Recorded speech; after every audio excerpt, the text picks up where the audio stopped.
Alhamdulillah. Wassalatu wassalamu ala Rasulillah Muhammad ibn Abdullah wa ala alihi wa sahbihi wa man wala. Subhanaka la ilma lana illa ma 'allamtana innaka antal alimul hakim. Rabbi shrah li sadri wa yassir li amri wahlul 'uqdatan min lisani yafqahu qawli, amma ba'du. Alhamdulillah, sama-sama kita hormati, kita muliakan segenap keluarga besar dari Rumah Quran Umar bin Khattab dan juga Batik Bude selaku penyelenggara acara pada hari ini. Wabil khusus Kiai Haji Hanafi Usman, juga Ibu Made dan segenap keluarganya, Teh Rina serta segenap keluarganya, kita doakan semoga senantiasa dalam limpahan rahmat ridha Allah Subhanahu wa taala. Dipanjangkan umurnya, disehatkan badannya, dimudahkan urusannya, dimurahkan rizkinya, kabulkan hajatnya, dibahagiakan hidup dunia dan akhiratnya. Para pimpinan majelis ta'lim, para pimpinan pondok pesantren, para syarifah, para ustazah, serta segenap hadirat yang hadir di majelis ini, baik ibu-ibu, kakak-kakak, adik-adik, anak-anak. Kita doa bersama-sama semoga Allah Subhanahu wa taala senantiasa membahagiakan kehidupan kita. Semoga Allah Subhanahu wa taala melimpahkan rahmatnya kepada kita sekalian. Semoga kita semua dibahagiakan Allah, dilindungi Allah, diberkahi Allah, dirahmati Allah, disayangi Allah. Semoga Sya'ban kita jadi bulan yang penuh dengan keberkahan. Dan semoga Allah Subhanahu wa taala menyampaikan kita kepada bulan suci Ramadan, membantu kita untuk dapat melaksanakan puasanya dengan cara yang paling indah, untuk dapat mengerjakan ibadah malamnya di sepanjang bulan suci Ramadan, untuk dapat menghidupkan bulan suci Ramadan dengan ibadah yang paling diridhoi Allah Subhanahu wa taala, dengan cara yang paling diinginkan Allah Subhanahu wa taala. Amin ya rabbal alamin. Dan semoga kita semuanya senantiasa menjadi umat yang selalu mendapatkan keridhaan Nabi Muhammad, selalu menjadi umat yang disayang-sayang oleh Nabi Muhammad, dirindukan oleh Nabi Muhammad, disyafaati oleh Nabi besar Muhammad. Semoga kita semua menjalani kehidupan dengan bahagia, dikaruniai kematian dalam husnul khatimah. Kelak di hari akhirat Allah masukkan kita ke dalam surganya tanpa hisab, tanpa azab, birahmatika ya arhamar rahimin wa bijudika ya ajwadal ajwadin innahu waliyu dzalika wal qadir alaih. Karena sesungguhnya teman-teman sekalian, hidup tak bermakna kecuali jika mendekatkanmu pada surga.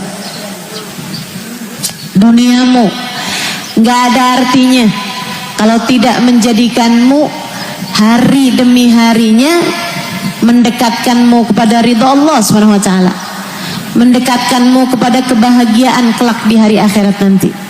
Saudaraku sekalian, seberapapun lamamu hidup di dunia, andai 100 tahun sekalipun, kelak ketika kamu sudah tahu panjangnya masa di kuburan, ketika kamu sudah tahu masa panjangnya hari kiamat, ketika kamu sudah menjalani masa antara peniupan sangkakala dari yang pertama hingga yang kedua, kalau kamu sudah merasakan beratnya masa hisab, beratnya padang mahsyar, beratnya timbangan amal, beratnya hari-hari kelak di akhirat nanti, kamu akan tahu betapa hidupmu di dunia ternyata hanya seperti sesaat belaka. Itu sebabnya Al-Habib Abdullah bin Alawi Al-Haddad mengatakan dalam salah satu ucapan beliau, ad-dunya sa'ah faj'alha ta'ah, ad-dunya sa'ah faj'alha ta'ah. Dunia hanya sesaat, jadikan ia sebagai ladang taat. Duniamu hanya sesaat, jadikan ia sebagai tempatmu untuk mengerjakan ketaatan. Nabi Muhammad SAW mengatakan kepada Sayyidina Umar bin Al-Khattab alaihi ridwanullah, yang Darul Quran ini, pondok Quran ini dinamakan atas nama beliau. Nabi Muhammad SAW berpesan kepada Sayyidina Umar bin Al-Khattab, seseorang dengan hati yang senantiasa mengarah kepada akhirat. Sayyidina Umar dipeseni oleh Nabi Muhammad, ya Umar, kun fid dunya ka'annaka abir sabil. Ya Umar, kun fid dunya ka'annaka abir sabil. Wahai Umar, ingat-ingatlah, kamu di dunia hanyalah seorang musafir. Kamu di dunia, wahai Umar, hanyalah seorang musafir yang sedang berhenti sejenak di tengah perjalanan panjang untuk mengambil bekal-bekal menjadi perbekalan untuk sisa perjalanan panjangmu nantinya. Dunia bukan tujuan, ia hanyalah sesaat di perjalananmu mengumpulkan sebisa mungkin bekal untuk kamu bawa menuju tujuan yang sesungguhnya. Kita adalah musafir dengan surga atau neraka sebagai pemberhentian terakhir. Kita di dunia adalah musafir dengan surga ataupun neraka sebagai pemberhentian terakhir. Dek, saya sedang bicara padamu. Bu, saya sedang bicara padamu. Berbicara kepada hatimu. Kamu, saya di dunia ini hanyalah seorang musafir, berhenti sejenak untuk mengambil perbekalan-perbekalan kita bawa menuju tempat terakhir kita, akhirat, dengan surga ataupun neraka sebagai tempat pemberhentian terakhir kita. Istanamu yang sesungguhnya atau sekurangnya rumahmu yang sesungguhnya, pulau terakhir yang akan kamu tempati, kamar terakhir, kota terakhir yang akan kamu tempati nantinya adalah yang akan menjadi tempat terakhirmu, surga. Dan kamu bahagia di dalamnya, atau neraka dan kamu sengsara selama-lamanya. Masalahnya dunia doang nih, waktu kita buat berbekal. Dunia aja, bumi aja. Di atas muka bumi doang waktu kita buat berbekal. Bu, dunia doang waktu kita buat berbekal. Kita nggak bisa bilang, tardah saya mau ngerjain amal soleh di malam pertama saya di kuburan. Kita nggak bisa bilang, tar saya mau banyakin sholat sunnah di malam pertama saya masuk di kuburan. Kita nggak bisa bilang, tar saya mau bagusin puasa di hari-hari ketika saya sudah masuk di dalam alam kubur. Nggak ada. Begitu kamu masuk kubur, kamu nggak bisa puasa, kamu nggak bisa sedekah, kamu nggak bisa baca Quran, kamu nggak bisa sholat, kamu nggak bisa sholawatan, kamu nggak bisa zikir, kamu nggak bisa mengerjakan amal kebaikan apapun. Begitu nyawamu sampai di tenggorokan, udah nggak ada lagi kesempatannya, nggak ada lagi kesempatannya. Kesempatan kamu yang tersisa hanya sekarang sampai Israel datang menjemputmu. Yang entah sisa berapa lagi. Saya rasa kebanyakan dari kita sisa umurnya tidak lebih dari waktu yang sudah Allah berikan pada kita. Saya rasa kebanyakan dari kita udah nggak punya setengah umur.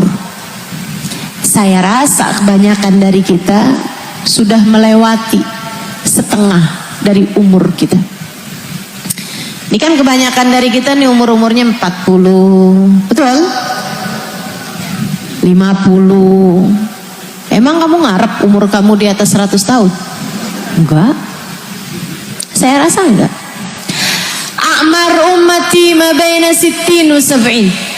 Secara normal kebanyakan umur umatku, kata Nabi Muhammad, antara 60-70 tahun. Wa qalil man yujawiz 80. Dikit banget yang umurnya nyampe di atas 80 tahun. Dikit, kata Nabi Muhammad. Dikit. Bu, guru saya bilang, kalau umur kamu udah di atas 70-an tahun, teman kamu yang meninggal udah lebih banyak daripada teman kamu yang hidup. Bener banget. Betul gak? Ya Allah, Bu, ini kalau secara umum kita meninggal dunia di waktu yang secara umum. Belum lagi, Bu, zaman sekarang musim mati mendadak. Betul? Banyak orang meninggal muda-muda. Betul? Kita nggak tahu nih. Dan Bu, kita suka berpikir, Bu, bulan depan kita masih ada, tahun depan bahkan masih ada. Kita suka berpikir begitu. Bu, saya kasih tahu, yang meninggal dunia juga mikirnya tahun depan masih ada, tahu Bu? Tuh, yang pada meninggal dunia itu, mereka juga berpikir bahwa masih akan dapetin anaknya ngawinin.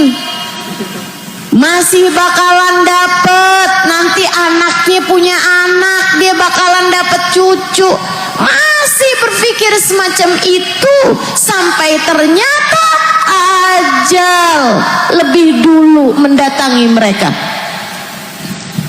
Ibu-ibu sekalian, kalau semua yang kamu lakukan di dunia hanyalah untuk sekedar kesenanganmu, kebahagiaanmu di dunia, bekal yang mana yang akan kamu bawa untuk masuk ke dalam alam akhirat nanti?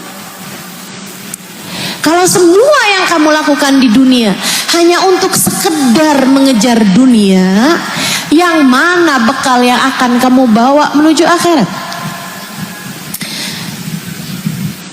Kamu puasa cuman buat nurunin berat badan.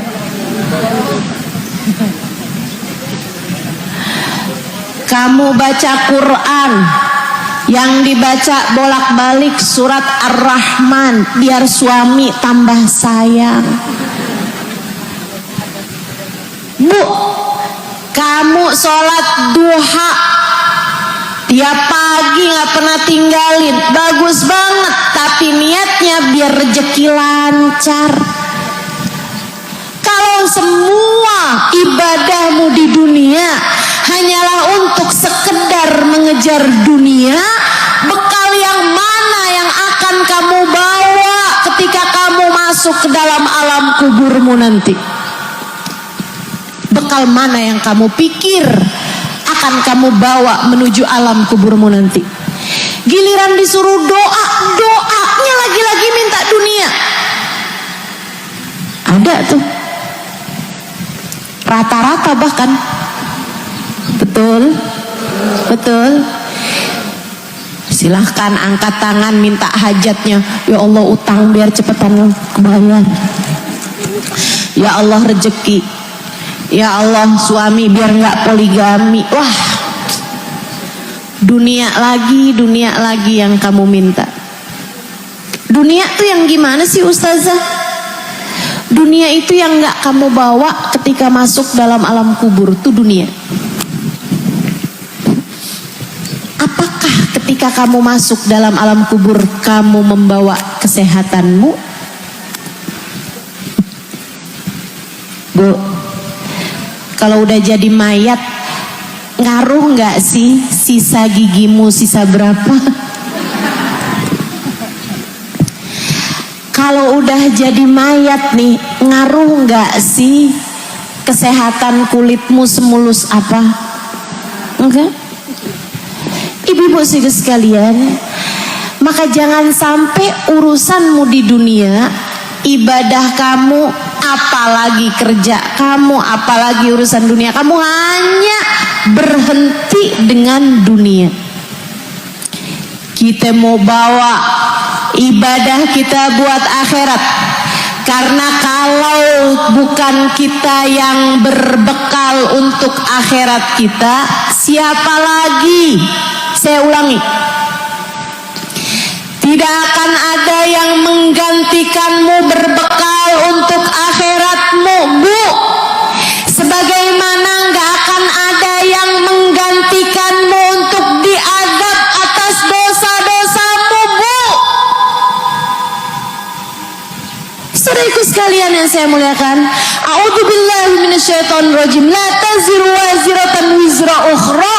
Tidak ada siapapun dapat menanggung dosa siapapun. Kamu yang ngomongin orang, kamu yang akan mempertanggungjawabkan dosamu itu. Kamu yang ngambil hak orang lain, kamu yang akan mempertanggungjawabkan dosamu itu. Kamu yang bohong, kamu yang akan mempertanggungjawabkan dosamu itu. Apapun dosa yang kita lakukan, kita yang akan mempertanggungjawabkan dosa kita. Gak ada yang bakal nyariin pahala buat kita kalau bukan kita sendiri. Gak akan ada yang nanggung dosa kita kalau bukan kita sendiri. Maka pinter-pinterlah menjalani kehidupan. Dek, Kak, Nak, Bu, yang pinter jalanin hidup, yang pinter jalanin hidup. Kita udah dikasih kesempatannya sama Allah Subhanahu wa taala. Rajab sudah berlalu. Sekarang kita masuk bulan Sya'ban. Bentar lagi kita akan masuk bulan suci Ramadan. Kalau diizinkan Allah untuk menjalaninya, jalanilah dengan hati-hati. Jalanilah dengan sepenuh hati. Jalanilah dengan cara yang paling diinginkan oleh Allah Subhanahu wa taala. Jalla jalaluhu wa ta'ala azamatuh. Ambil bekal sebanyak-banyaknya dari waktu-waktu mulia yang Allah Subhanahu wa taala siapkan untukmu. Ramadan bulan suci. Kita menyebutnya bulan suci Ramadan. Tapi Bu, Kak, Dek, Nak, tak ada makna dari kesucian Ramadan jika ia tidak dapat mensucikanmu. Kamu menyebutnya bulan mulia Ramadan. Tak ada arti dari kemuliaan Ramadan kecuali jika bulan Ramadan dapat memuliakanmu.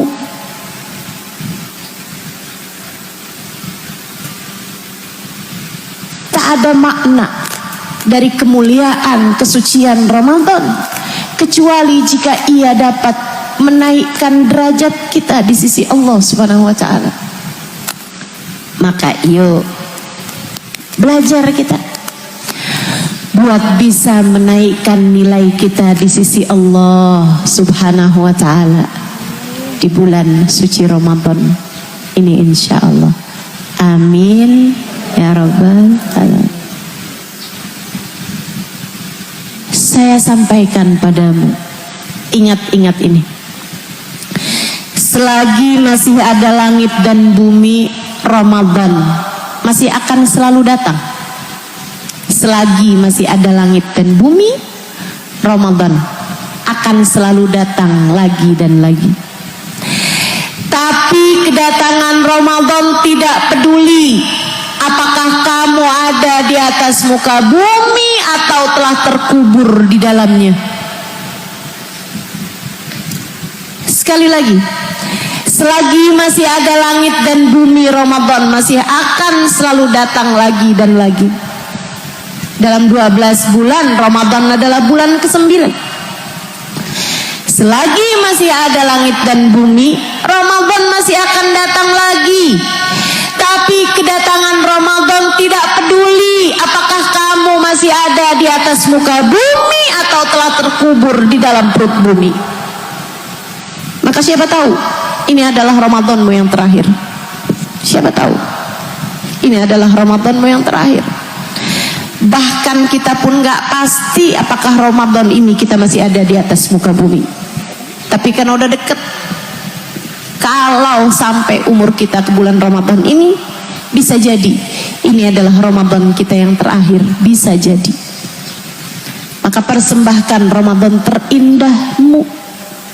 Persembahkan bekal semulia-mulianya bekal. Persiapkan setinggi-tinggi pahala agar semoga ketika dibagikan buku catatanmu untukmu, ketika dibagikan buku catatanmu untukmu di hari akhirat nanti, ada pahala Ramadanmu kali ini dapat membuatmu tersenyum di hari akhirat nanti. Amin ya Rabbal Alamin. Yuk belajar gimana caranya Ramadan kita menjadi bermakna. Ini kita nata hati nih sebelum bulan suci Ramadan. Siap-siapin diri nih menuju masuk bulan suci Ramadan. Kadang saya suka ditanya, Ustazah persiapannya Ramadan apaan Ustazah? Saya bilang, maksud kamu apa? Makanan-makanan udah siap Ustazah. Frozenan udah masuk kulkas belum nih Ustazah? Masya Allah Bu, bukan itu. Persiapan Ramadan kita tuh bukan itu Bu. Persiapan Ramadan kita bukan sekedar mukena baru, sejadah baru. Persiapan Ramadan kita bukan sekedar makanan-makanan yang kita persiapkan untuk buka berupa kurma, sirup dan lain sebagainya. Persiapan Ramadan kita bukan sekedar abon buat sahur. Apalagi tuh biasanya. Mau ada yang sahur Indomie. Baru ini saya dengar.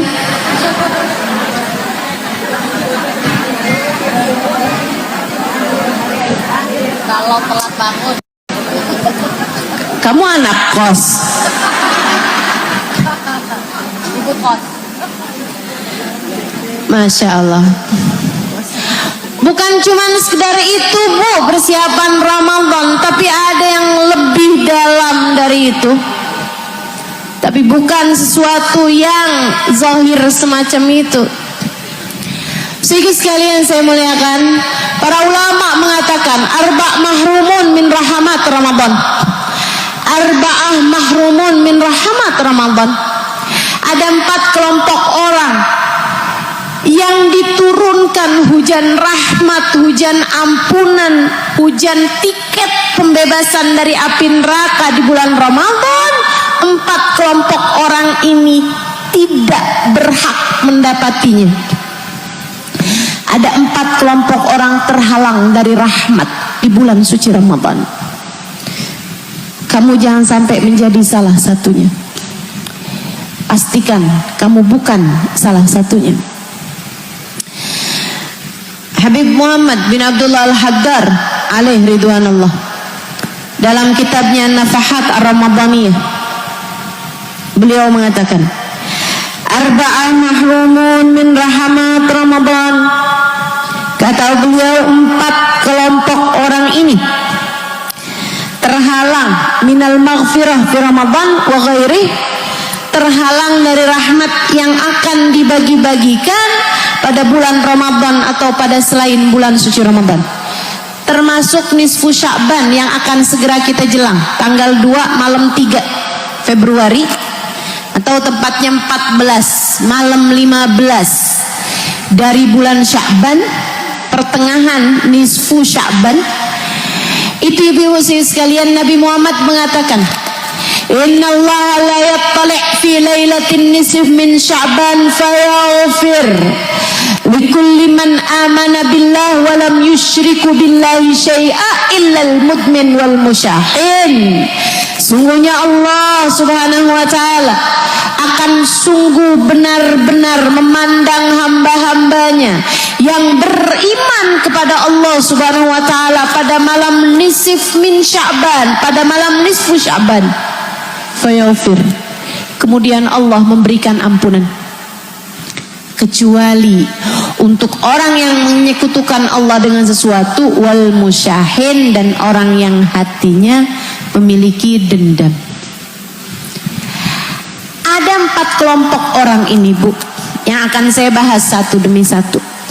Terhalang dari rahmat yang Allah Subhanahu wa ta'ala bagi-bagikan pada malam nisfu Sya'ban, pada malam bulan suci Ramadan, dan pada malam-malam yang lainnya.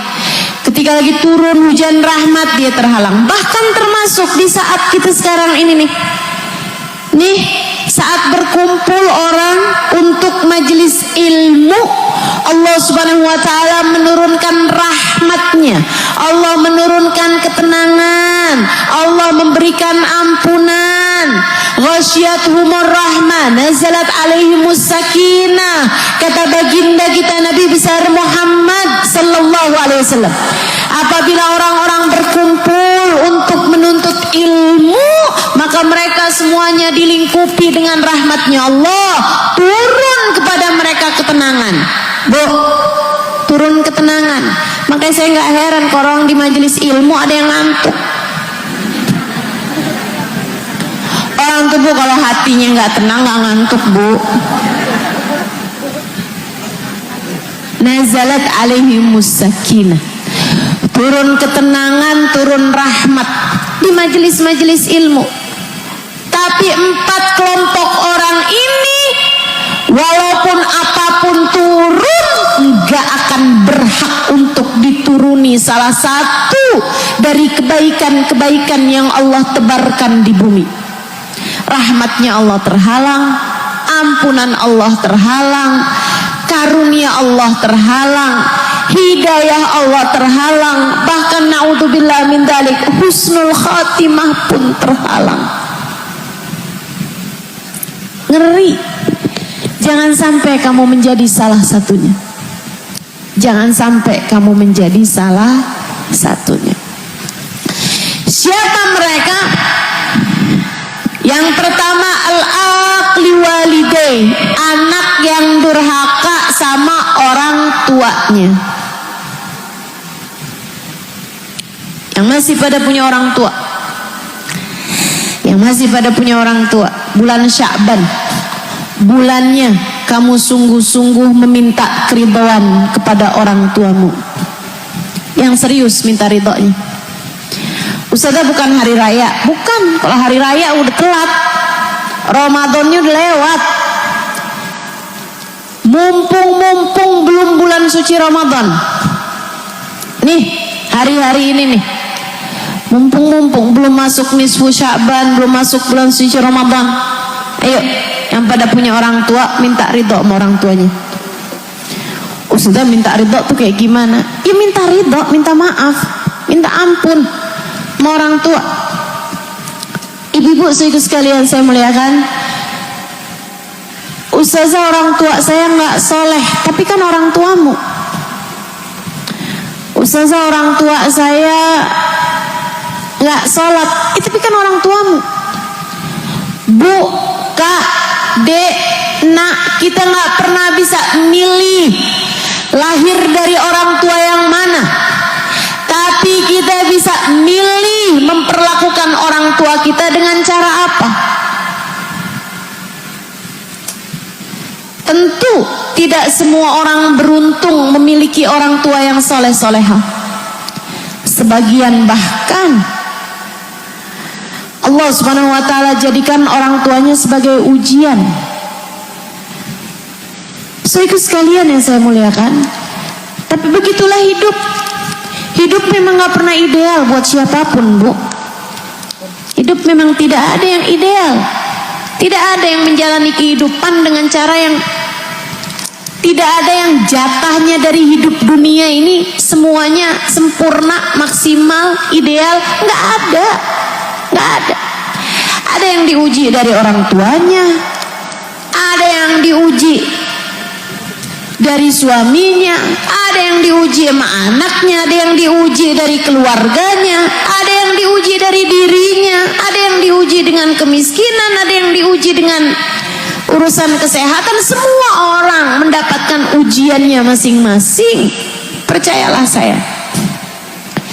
Maka siapapun orang tuamu, masih ada di atas muka bumi ini bulan Sya'ban, bulannya kamu meleburkan hatimu, minta maaf, sebab bagaimanapun ridha Allah fi ridhal walidain wa sukhtullah fi sukhtil walidain. Ridha Allah terletak pada keridhaan orang tua, murka Allah pun terletak pada kemurkaan orang tua. Udah, gak usah ada yang sombong, gak usah bilang saya kayaknya gak dapat ridho orang tua, gak apa-apa deh, karena saya nih sedekahnya banyak banget. Gak ada, gak ada, gak ada, gak ada. Saya kayaknya gak apa-apa gak dapat ridho orang tua, saya hubungannya gak baik sama orang tua, saya gak apa-apa kayak gak dapat ridho orang tua saya, karena saya hafal Quran misal. Gak ada, Dek, gak ada, Kak, Bu, gak ada. Saya seorang ustazah, jadi saya gak apa-apa kayak gak dapat ridho orang tua saya hafal ribuan hadis Nabi misal. Gak ada, gak ada. Ridha Allah fi ridhal walidain wa sukhtullah fi sukhtil walidain. Ridha Allah terletak pada keridhaan orang tua, murka Allah pun terletak pada kemurkaan orang tua. Meskipun kamu yang jadi orang tua jangan belagu juga. Kamu bilang sama anak kamu, nak, mama akan ridho sama kamu ya nak ya, kalau kamu udah bisa kasih mama rumah.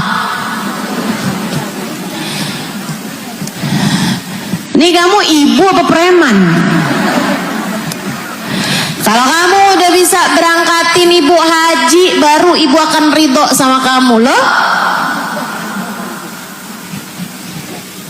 Kamu ibu menebar kasih sayang, ada surga di bawah telapak kakimu, bukan malah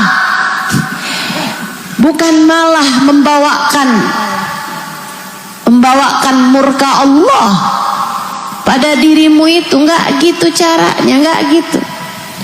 Justru ketika Nabi Muhammad bilang al-jannatu tahta aqdamil ummahat, surga berada di bawah telapak kaki ibu, kamu sebagai seorang ibu mestinya mikir, adakah surga di bawah telapak kaki saya? Kenapa anak-anak saya malah nggak betah kalau deket saya? Bu, surga itu betah loh, Bu. Surga itu nggak ada orang nggak betah di surga, Bu.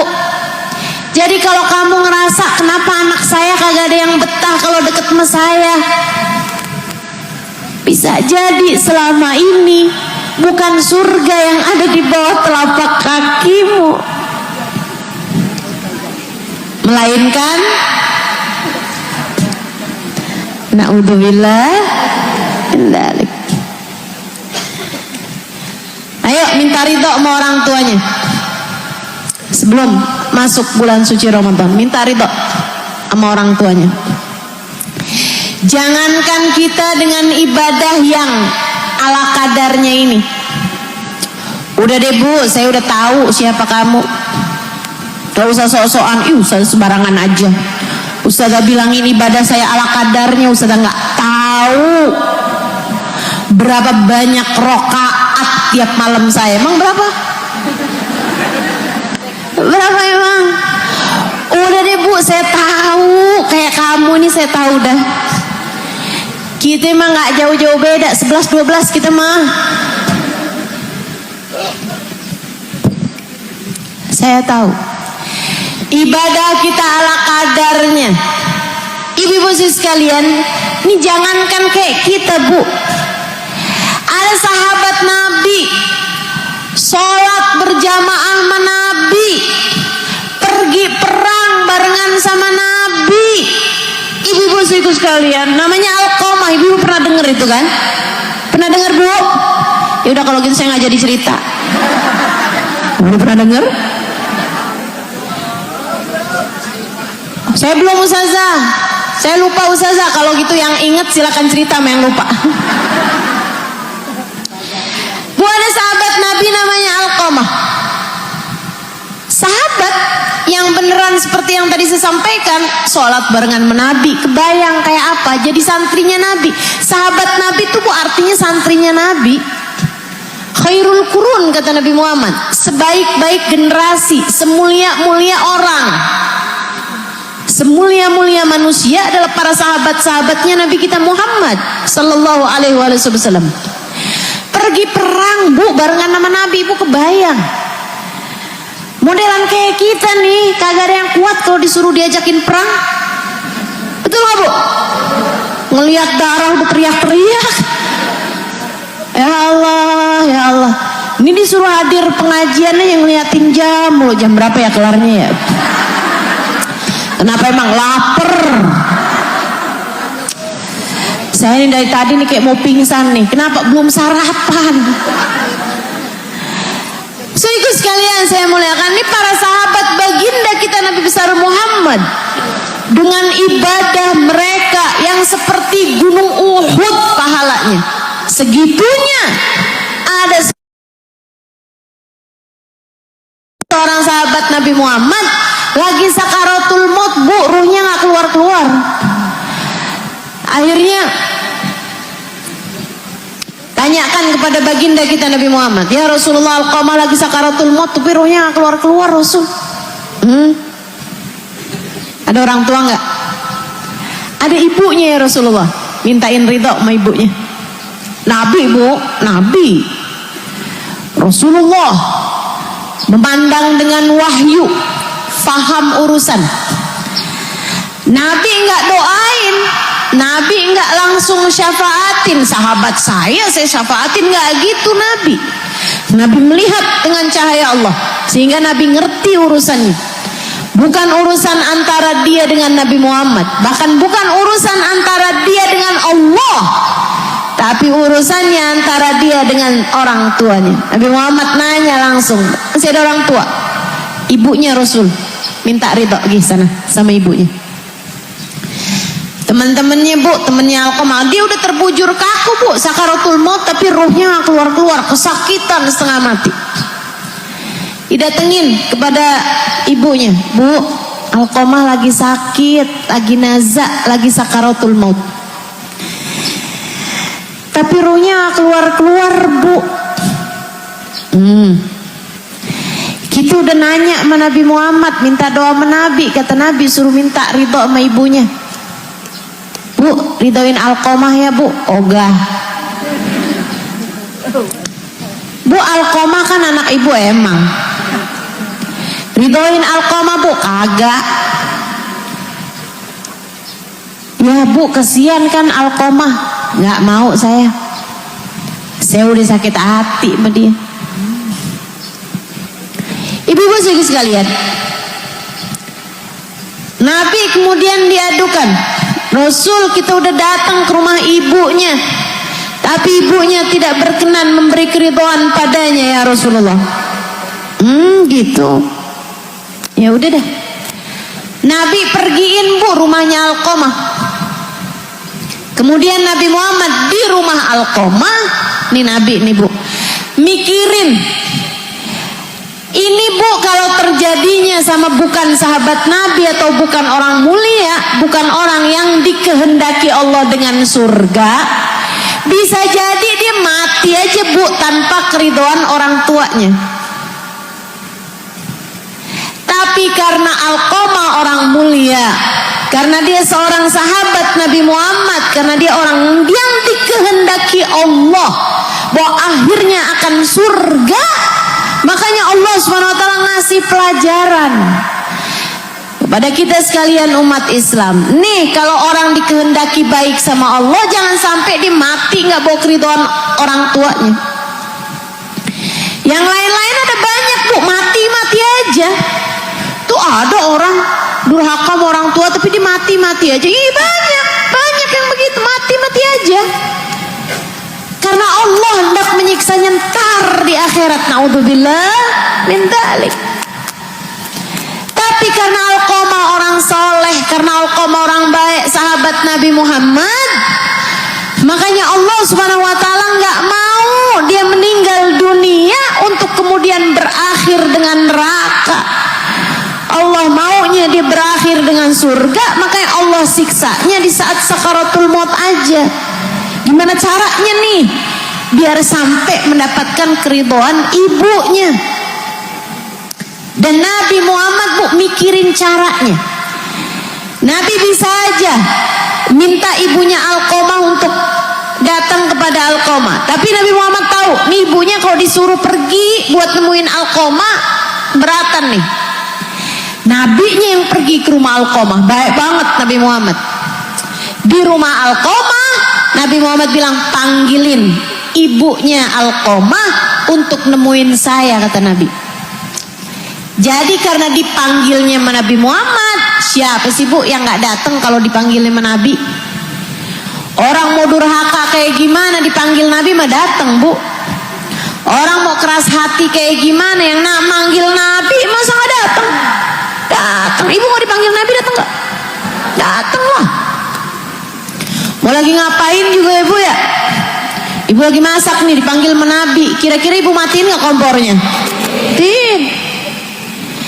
Ibu-ibu sih sekalian, jadi nih bu, dipanggil sama Nabi Muhammad, datang tuh ibunya. Nabi sengajain bawa ibunda Alqamah ke depannya Alqamah. Ama Nabi kasih lihat, bu, Alqamah nih bu, sianan, ditalkin kalimat la ilaha illallah nggak bisa-bisa. Karena masalahnya bukan antara dia sama Allah, masalah dia nggak antara dosa dia sama Allah bu. Tapi ibu, bu, ridoin deh Alqamah, kesian, kata Nabi nih sama ibunya Alqamah. Ibu nggak usah nyaut.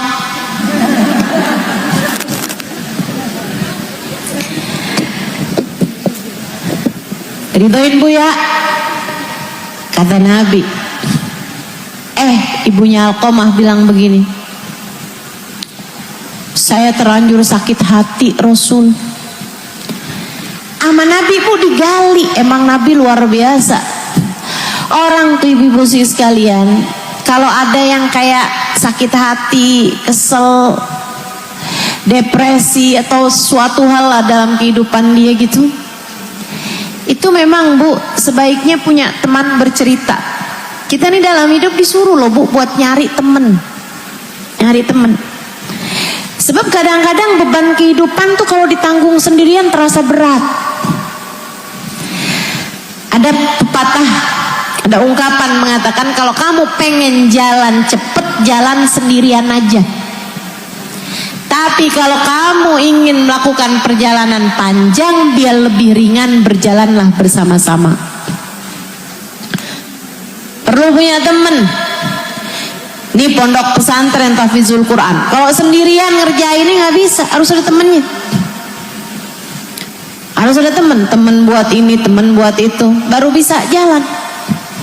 Segala-gala kebaikan-kebaikan nih bu nih. Saya mau bikin majelis, nggak bisa kalau saya sendirian. Siapa yang dengerin? Harus ada orang lain. Harus ada yang bikin ini, harus ada yang nyiapin itu, baru bisa jalan kalau dikerjakan dengan bersama-sama. Nabi bu karena tahu nih si ibu ini marah, kesel, Nabi kemudian cari tahu emang gimana sih bu Alqamah, kok ibu sampai segitu sakit hatinya. Bukan dalam rangka kepo, Kita kadang-kadang nih, kalau ada orang lagi kesel-keselan sama suaminya, kita gali dalam rangka pengen tahu, akhirnya disebarin aibnya. Waduh, bahaya tuh, bahaya, hati-hati. Kalau ada teman kita ceritain tentang aib suaminya atau aib saudaranya, jangan cerita-cerita sama orang lain. Itu namanya orang yang gak amanah, ya Bu ya. Ceritanya orang sama kita itu Bu amanah. Ceritanya teman kita kepada kita amanah. Mungkin buat dia nyari solusi atau sekurangnya buat melegakan hati, Ibu. Jangan kemudian dibongkar-bongkar, dibuka sana, buka sini. Itu salah satu dari ciri-cirinya munafik. Apabila berbicara dia bohong, apabila mendapatkan amanat dia khianat. Ibu-ibu sekalian yang saya muliakan, jadi Nabi menggali cerita ibunya Alqamah bukan dalam rangka mau bergunjing atau mau mengadu domba, bukan, tapi justru malah untuk membuat ibunya Alqamah terluahkan emosinya. Emosi itu memang sebaiknya diluahkan. Ibu harus belajar untuk itu, terutama ibu-ibu yang muda-muda nih, yang punya anak kecil, punya anak masih balita, anak umur SD kalau enggak gitu. Nah Bu, kalau ngelihat anaknya sedih, anaknya nangis, jangan ibu bilang, jangan nangis nak, jangan yang amat sih lo, jangan gitu. Tapi digali emosinya. Kamu kenapa sayang? Lagi pengen nangis? Iya deh, nangis dulu deh, ntar kalau udah cerita sama mama ya. Gak apa-apa Bu, anak laki nangis cengeng, jangan gitu Bu. Ibu jangan larang anak lakimu buat menangis. Ibu harus tahu Nabi Muhammad tuh cengeng. Nabi Muhammad nangisan. Nabi Muhammad sering nangis, para sahabat sering nangis. Sayyidina Umar bin Khattab nih, yang pondok pesantren ini diberi nama dengan nama beliau, Sayyidina Umar bin Khattab. Orangnya nangisan, dengerin Quran beliau nangis, diceritain tentang akhirat beliau nangis. Nggak apa-apa, nggak apa-apa. Saudariku sekalian yang saya muliakan, hanya sebab nangisnya aja yang harus kita naikkan mutunya. Jangan hanya sekedar nangis karena merasa tersakiti, itu mah nangisnya anak kecil. Nangis mengkhawatirkan nasibmu di akhirat, harus kamu tangisi. Nangis meminta ampunan kepada Allah, harus kamu lakukan. Saudara sekalian saya muliakan, Ramadanmu menjadi lebih bermakna kalau di dalam Ramadan tersebut terdapat banyak tangisan, linangan air matamu, mengkhawatirkan nasibmu di akhirat nanti, mengkhawatirkan hubunganmu dengan Allah SWT, mengkhawatirkan dosa-dosamu yang kamu khawatirkan menjadi penghalang atas dirimu dengan surga. Sehingga sekalian, Nabi tanyain, emang kenapa Bu Alqamah? Rasul Alqamah nih dulunya sebelum dia kawin, Rasul anak berbakti sama saya. Habis dia kawin tuh Rasul segala-gala buat istrinya, dia sampai lupa sama saya. Para istri, jangan sampai kamu menjadi penghalang baktinya suamimu kepada ibumu. Masa mau ama anaknya kagak mau mak-maknya? Bu, jangan khawatir, jangan takut kalau suamimu memberi kepada ibumu kamu gak dikasih. Jangan, dukung, dorong, tenang. Apalagi kalau kamu punya anak-anak Bu, tenang.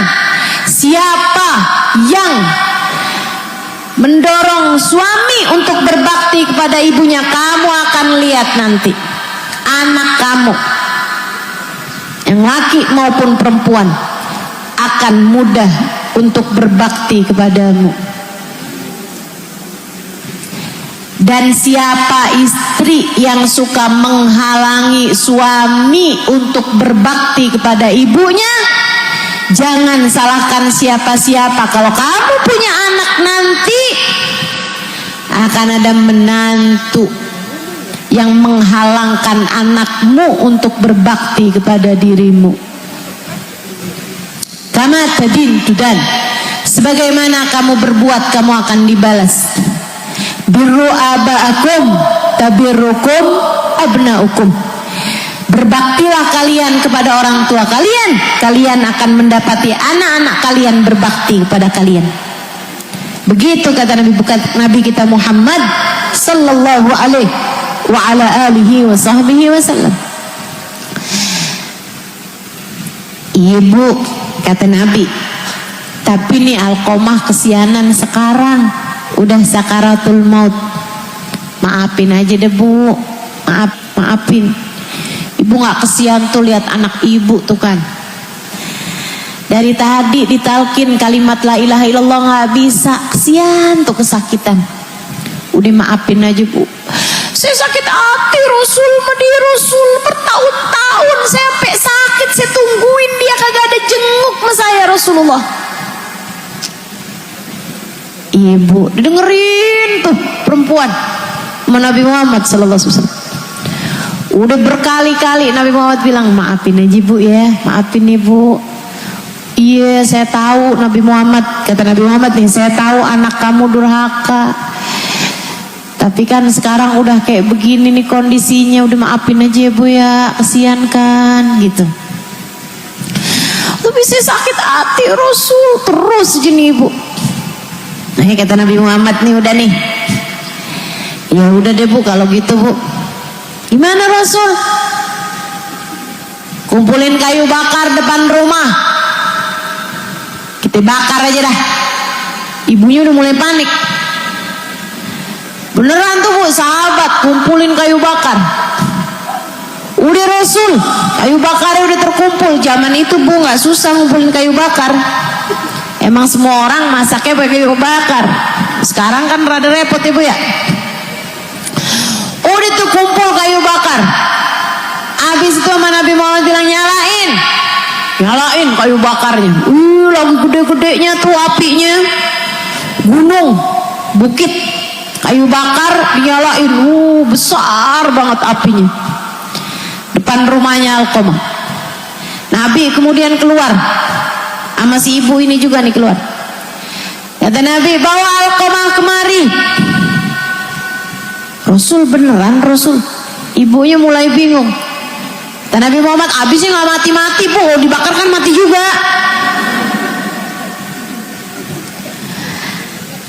Udah tuh Bu, dibawa si Alqomah, diayun-ayun mau dibakar. Nabi Muhammad nanya lagi, Bu nih kita bakar aja nih ya. Jangan Rasul, jangan. Ya habis sih gak mati-mati Bu, ibu gak rito-rito juga sama dia. Kalau bakar kan mati juga. Udah deh Rasul, jangan dibakar. Tapi Bu rito ya. Tapi saya sakit hati. Udah kita bakar aja Bu.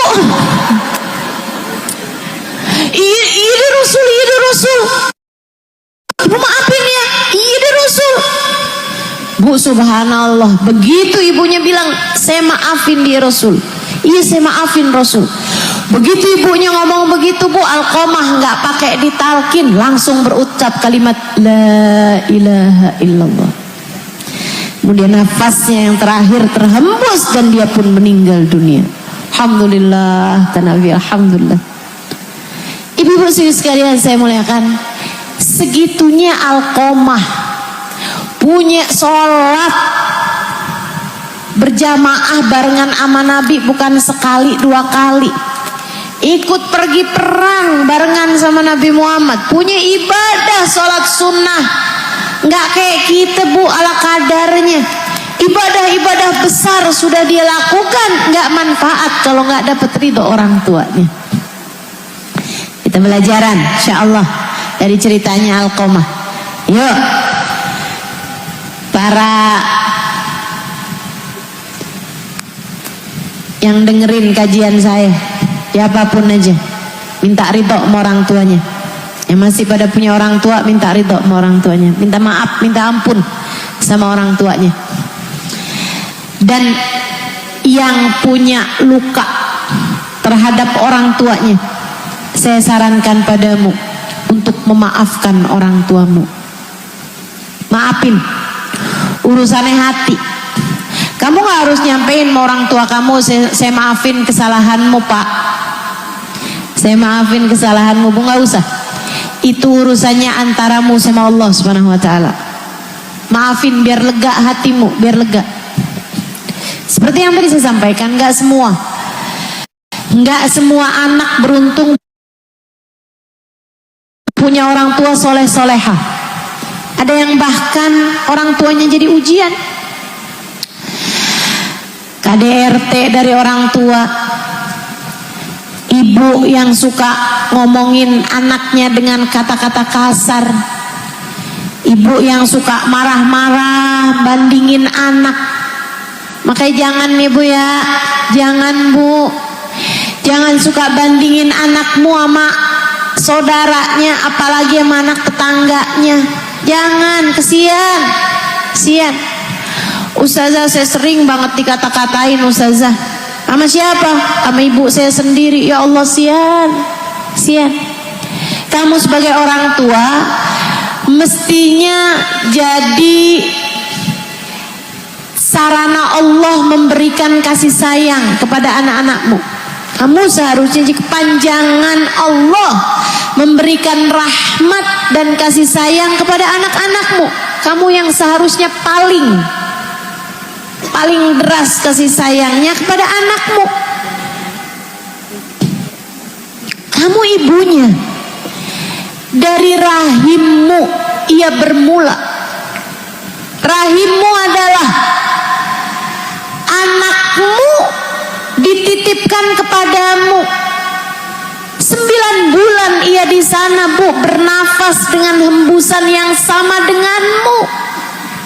Ibu-ibu sekalian, masa kamu gak sayang sama dia? Sayang kan pasti. Halo? Sayang gak sama anak? Sayang. Kamu udah sayang sama dia bahkan dari sejak dia berada dalam rahimmu. Ibu-ibu sekalian yang saya muliakan, kamu melahirkannya dengan separuh nyawamu, bertaruh nyawa kamu melahirkannya. Bagaimana mungkin kamu gak sayang? Kamu masih ingat kan rasanya ketika pertama kali kamu mendekap anakmu? Ayolah, sayangi anak, ridhoi anak. Kalau anak bikin salah 1-2 hal, bu, nggak ada anak nakal bu, yang adalah anak kurang kasih sayang dari orang tua, sehingga mereka kemudian mencarinya, mengejarnya, mengemisnya dengan cara-cara yang salah. Saya kasih tahu, nggak ada anak nakal, nggak ada anak nakal. Yang ada adalah anak yang kurang kasih sayang dari orang tuanya, kemudian mencarinya dengan cara yang salah. Mereka mengejar kasih sayang tersebut bukan dengan cara-cara yang benar. Yaitu akhirnya jadi nakal. Saudariku sekalian yang saya muliakan, yuk yang ridho sama anak, yang ridho sama anak, yang gampang ngasih keridoan sama anak. Rahimallahu mro'an, kata Nabi Muhammad, semoga Allah kasih rahmat kepada para orang tua yang memudahkan anak mendapatkan keridoannya. Yang gampang ngasih ridho sama anaknya, insya minta maaf sama anak, minta maaf. Nah kalau ada anak yang terluka atas sikap orang tua, atas perilaku orang tua, saya juga sarankan padamu untuk meleburkan kesalahan orang tuamu kepadamu. Luruhkan, gugurkan, tanggalkan dari dalam hatimu itu. Kamu sampaikan kepada Allah, ya Allah, saya punya orang tua tidak sempurna. Ya Allah, Saya punya orang tua banyak bikin salah sama saya. Ya Allah, saya sebagai anak seharusnya disayangi orang tua saya, malah melakukan kekerasan kepada saya, mukulin saya, ngatain saya, melukai perasaan saya. Ya Allah, tapi saya tahu ya Allah, orang tua saya berbuat seperti itu kepada saya karena juga sebelumnya orang tuanya berbuat yang sama padanya. Ya Allah, tapi saya kepengen Ramadan saya jadi Ramadan yang bermakna, dan Ramadan orang tua saya juga biar jadi Ramadan yang berarti bagi mereka. Ya Allah, saya maafkan semua kesalahan orang tua saya pada saya, maka ampunilah dosa-dosa mereka ya Allah, ampunilah dosa-dosa mereka ya Allah. Doakan orang tuamu. Kamu yang mungkin di waktu kecil ayahmu pernah mengusirmu atau tidak mengakuimu sebagai anakmu, atau kekerasan apapun, baik kekerasan fisik maupun verbal, pernah pukul kamu,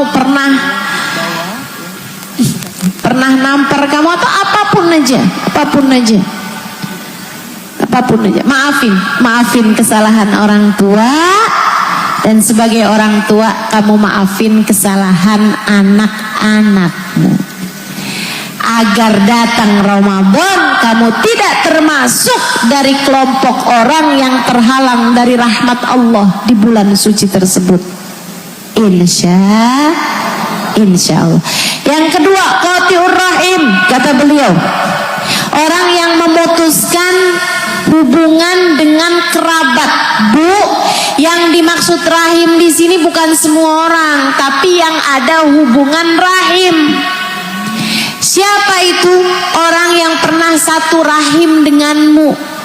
Yaitu kakak adekmu, saudara-saudaramu. Kamu gak perlu terhubung sama semua orang, gak perlu. Kamu hanya perlu untuk tidak putus hubungan dengan orang serahim denganmu.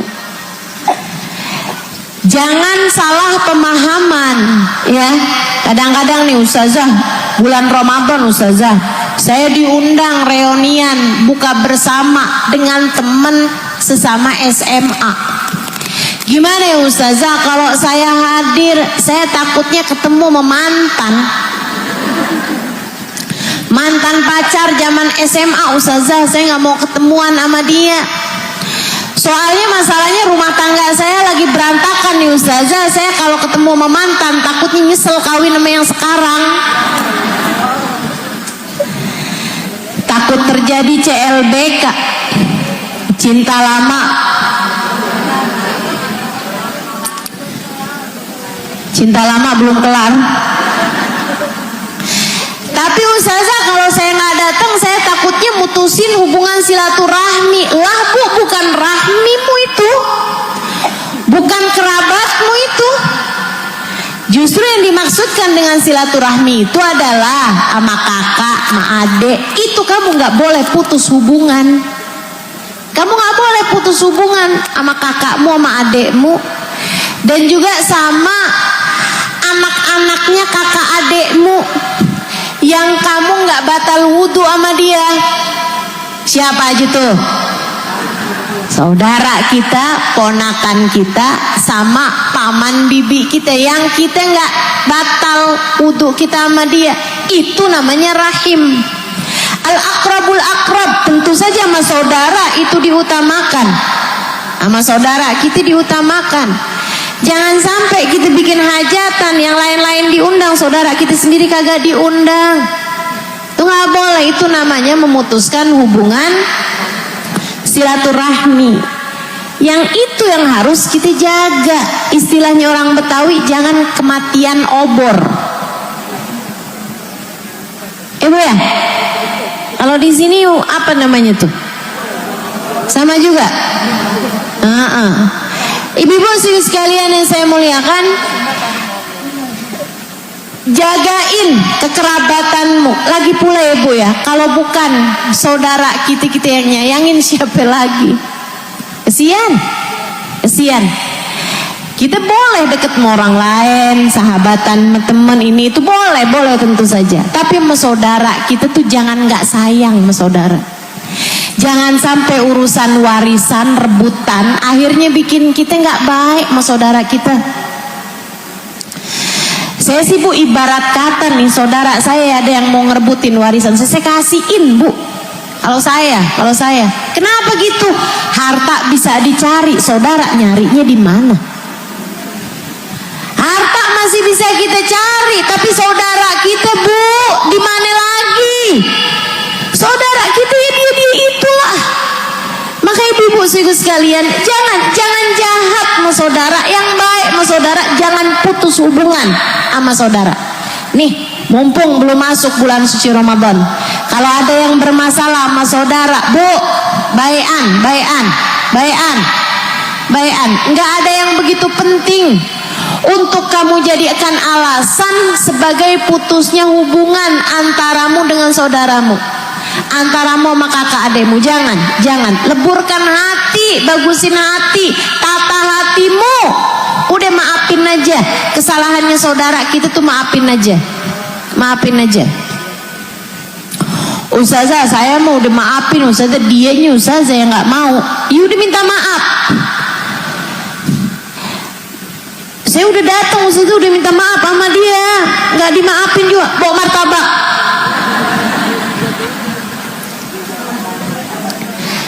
Maksud saya, yaudah sekalian, ntar belum dimaafin, ntar kapan lagi dateng, begitu kan? Cari cara, bagusin kata-kata gitu. Yang penting sama saudara tuh hubungan jangan sampai putus. Ibu-ibu sekalian, itu sampai ceritanya Nabi Muhammad, innar rahim yata'allaq tahtal arsh. Sesungguhnya kekerabatan, hubungan kita sama saudara kita tuh Bu, tuh kakak adik kita, itu bergantung Bu di bawah arsy dan berdoa, Allahumma sil man wasolani waqta man qata'ani. Ya Allah, sambungkanlah hubunganmu dengan orang yang menyambungkan hubungan dengan kerabatnya, dan putuskanlah hubunganmu ya Allah dengan seseorang yang memutuskan hubungan dengan kerabatnya. Sekali lagi, kerabat yang dimaksud di sini adalah yang kita nggak batal wudhu sama dia, Ibu ya. Bukan sama semua orang. Kalau sama semua orang kadang-kadang malah ada yang wajib kita putus hubungan sama dia Bu. Misalnya Ustazah, misalnya mantan suami. Ustazah, saya sama mantan suami hubungan saya masih baik Ustazah. Baik gimana? Ya kalau dia datang ke rumah gitu kan, ntar dia masuk ke kamar saya, lah itu mah bukan baik. Malah harus putus hubungannya Bu kalau itu mah. Ibu-ibu sekalian saya muliakan, tuh dua kelompok orang. Yang ketiga, yang hubungan kita yang terhalang dari rahmat Allah di bulan suci Ramadan. Satu, anak durhaka. Dua, yang memutuskan tali silaturahmi kekerabatan. Yang ketiga, al-mudmin, pecandu minuman keras, pecandu narkotika. Ini sih saya yakin sih ibu-ibu kagak ada yang mabok di sini. Saya yakin nggak ada yang teler di sini mah, Ibu ya. Palingan juga es teler, begitu kan? Palingan mabok-mabok karena hamil, mabok kendaraan. Ibu-ibu sekalian, tapi yang kayak beginian nih Bu, kita perlu doakan untuk anak-anak kita, cucu-cucu kita, ponakan-ponakan kita, orang-orang yang kita sayangi. Semoga Allah Subhanahu wa taala selamatkan mereka semua dari barang haram ini. Semoga Allah Subhanahu wa taala selamatkan semuanya dari barang haram ini. Ibu sekalian, karena serem banget ya Bu ya kalau dengerin berita-berita tuh kan. Mudah-mudahan Allah selamatkan semuanya insyaallah. Amin ya rabbal alamin. Amin ya rabbal alamin. Kita harus selalu mendoakan generasi-generasi di bawah-bawah kita nih, mudah-mudahan biar pada selamat semuanya. Amin. Ummul khaba'ith Nabi Muhammad menyebutnya ibu, ibunya dosa besar. Ibu, saya masih boleh cerita gak nih? Ada bu, seorang perempuan kayak janda naksir sama ada seorang pemuda. Satu hari bu, dia dagangan, si pemuda ini nih suka lewat-lewat bawa barang dagangan gitu. Akhirnya dibilang sama dia, yuk naik. Dikirain sama pemuda ini si tante ini nih, janda ini mau beli dagangan dia. Dia udah semangat aja tuh naik ke atas. Nyampe di atas bu, ditutup-tutup sama dia apartemennya, rumahnya ditutup-tutup sama dia. Habis itu terus digodain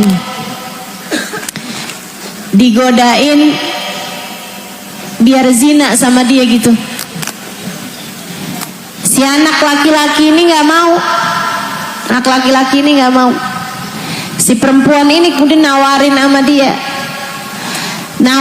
suruh pilih satu dari 3 hal, akan dibebaskan. Ini emang perempuan setan ini ya bu ya.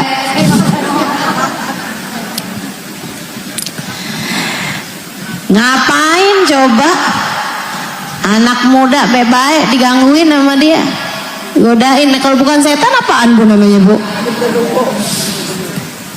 Dia bilang, saya akan penjarain kamu di rumah saya nih, gak akan saya keluarin kamu kecuali kalau kamu kerjain salah satu di 3 hal. Kamu mau zina sama saya, atau kalau enggak kamu bunuh anak-anak ini, kasih sama dia anak kecil di situ, kasih senjatanya, kasih pedangnya. Dia bilang, atau kamu minum minuman keras. Dikasih 1 gelas minuman keras, kasih botol minuman di situ. Si pemuda dia udah lama-lama lapar, lama-lama dia mikir, dia takut, dia zina dia takut, dia ngebunuh orang dia takut. Akhirnya dia pikir, minum aja dah, minum minuman keras 1 gelas, udah dah saya keluar gitu. Kayak dipikirnya kayak nggak apa-apa aja nih kalau minum doang gitu bu. Akhirnya dia tuangin minuman keras, dia mabok bu. Di saat mabok digodain sama tuh cewek bu, zina. Lagi mabok kan, ngelihat cewek nih sebenarnya udah janda, udah rada tua, tapi namanya orang mabok. Di saat dia lagi zina, tuh anak nangis kejer. Akhirnya dia ambil pedang, dibunuh tuh anak. Semuanya dosa dia kerjain karena dia memilih mabok.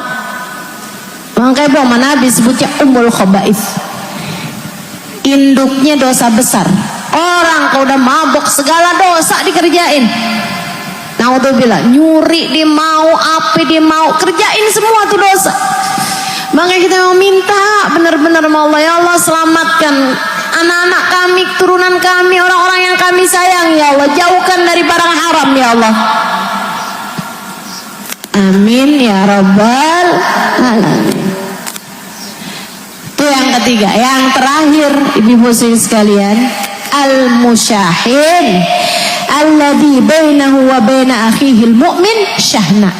Orang yang di hatinya terdapat dendam dengan salah satu dari hamba-hamba Allah Subhanahu wa taala yang beriman. Bu, kita memang enggak harus punya hubungan sama semua orang. Ya nggak mungkin juga kan bu, kita punya hubungan sama semua orang. Nggak mungkin juga kita kan nggak akan juga semua orang sedunia kita kenal semua, ibu ya. Tapi Allah minta kita untuk jangan naruh permusuhan dengan siapapun dari hambanya Allah. Bu, kamu jangan punya dendam sama siapapun. Sebelum masuk bulan suci Ramadan, hati kamu nih bersihin. Kalau ada sesiapa yang hati kamu masih dendam sama dia, masih musuhin dia, masih belum memaafkan kesalahan satu orang aja, bisa jadi penghalang antaramu dengan rahmatnya Allah. Maka yuk, sebelum masuk bulan suci Ramadan, tanyakan hatimu, adakah sesiapa yang kamu belum memaafkan kesalahan orang tersebut? Siapapun, mau itu tetangga, mau itu teman zaman SMA, mau itu perempuan yang godain suami kamu. Bu, siapapun aja, maafin. Mau itu mantan suamimu misalnya, atau bahkan suami kamu yang sekarang, kamu masih ada gitu kesalahan dia yang belum kamu maafin Bu, maafin. Bukan karena kesian sama dia, bukan, tapi kesian sama kamu. Jangan sampai kamu puasa lapar, kamu terawih capek, kamu baca Al-Quran ngantuk, gak dapat pahala apa-apa selain hanya menahan lapar dan haus belaka. Jangan sampai rahmat Allah, pahala dari Allah atas ibadah yang kamu lakukan di bulan Ramadan terhalang hanya karena kebencianmu kepada salah satu dari hamba Allah SWT yang beriman. Jangan sampai Bu, ada seseorang yang melukaimu 30 tahun yang lalu menjadi penyebab terhalangnya pahala-pahala kamu, Ramadan kamu di 30 tahun terakhir hidupmu ini. Jangan sampai bahkan menghalangimu dari pahala yang kamu lakukan di sepanjang Ramadan nanti. Ibu-ibu saudara sekalian, tata hatimu, leburkan, maafkan. Sebesar apapun kesalahannya, kamu jangan bilang, Ustazah ngomong mah gampang Ustazah. Mungkin Ustazah nggak pernah disakiti hatinya sama seseorang. Ustazah nggak tahu dia telah berbuat apa aja sama keluarga kami. Bu, siapapun orangnya pasti pernah dilukai. Ibu-ibu sekalian, bahkan manusia agung baginda kita Nabi besar Muhammad sallallahu alaihi wasallam. Menurut kamu Bu, Nabi Muhammad nggak pernah disakiti apa? Ya Allah Bu, ampe disihir pernah, ampe mau diracun pernah, sampai diusir dari kota Mekah. Ibu-ibu sekalian, paman yang sangat disayangi Nabi Muhammad, Bu, pernah sampai dibunuh, kemudian dibelah dadanya, diambil jantungnya, dikunyah sama seorang perempuan, kemudian dilepehin. Sampai Nabi sakit hati banget Bu ketika melihat jenazah paman kesayangan beliau dibrodol Bu, ususnya terburai-burai, hatinya kocar-kacir di situ. Ibu-ibu sekalian, tapi Nabi Muhammad terhadap semua orang yang pernah menyakiti hati beliau, terhadap semua orang yang pernah melukai beliau, terhadap semua orang yang pernah berbuat keji, berbuat zalim kepada beliau, semuanya mendapatkan maaf dari baginda kita Nabi besar Muhammad sallallahu alaihi wasallam. Ibu-ibu sekalian yang saya muliakan, semuanya dimaafin Bu, menabi, semuanya dimaafin. Dan Bu, urusan memaafkan itu urusan hatimu. Kamu gak harus ngomong sama orang itu, saya udah memaafkan kamu, gak harus. Ini tuh urusan antara kamu dengan hati kamu sendiri, urusan kamu sama hati kamu sendiri. Kamu bilang, ya Allah, dia pernah menyakiti saya, ya Allah, saya sudah memaafkannya. Ya Allah, saksikanlah saya sudah memaafkannya. Dan Bu, memaafkan bukan berarti melupakan. Memaafkan artinya adalah mengingat tanpa sakit hati. Mengingat tanpa sakit hati. Ustazah gimana caranya Ustazah biar gak sakit hati? Karena itu sesuatu yang menyakiti hati. Dengan ingat bahwa tidak ada apapun terjadi kecuali dengan izin Allah. Kamu tidak memaafkan kayak gak terima sama takdirnya. Berusaha belajar buat menerima takdir Allah sepahit apapun. Kemudian katakanlah dalam hatimu, saya sudah memaafkan dia. Saya sudah memaafkan dia. Karena saya tahu ya Allah, tak ada apapun terjadi kecuali dengan izinmu. Semua yang terjadi adalah bagian dari takdir yang harus saya jalani. Ya Allah, saksikanlah saya sudah memaafkan dia. Dia memang pernah berbuat keji, dia pernah mendolimi, dia pernah melakukan hal-hal yang menyakitkan hati. Tapi ya Allah, saya sudah memaafkan dia sebagai bagian dari takdir yang harus saya jalani. Begitu ibu-ibu sekalian, paham sampai sini? Paham sampai sini? Yuk belajar buat memaafkan kesalahan orang, siapapun saja orangnya. Belajar untuk menata hati sebelum masuk bulan suci Ramadan, sehingga semoga semua yang dijanjikan pada bulan Ramadan nanti berhak untuk kita mendapatkannya. Insya Allah, rahmat Allah, karunia Allah, ampunan Allah, semoga Allah Subhanahu wa taala memberikannya kepada kita di bulan suci Ramadan nanti. Rabbana taqabbal minna innaka antas samiul alim, tub alaina innaka antat tawwabur rahim. Bifadli subhana rabbika rabbil izzati amma yasifun, wa salamun alal mursalin, walhamdulillahi rabbil alamin. Rabbana taqabbal minna innaka antas samiul alim, tub alaina innaka antat tawwabur rahim. Fadli subhana rabbika rabbil izzati amma yasifun, wassalamun alal mursalin, walhamdulillahi rabbil alamin. Semoga dapat kita amalkan.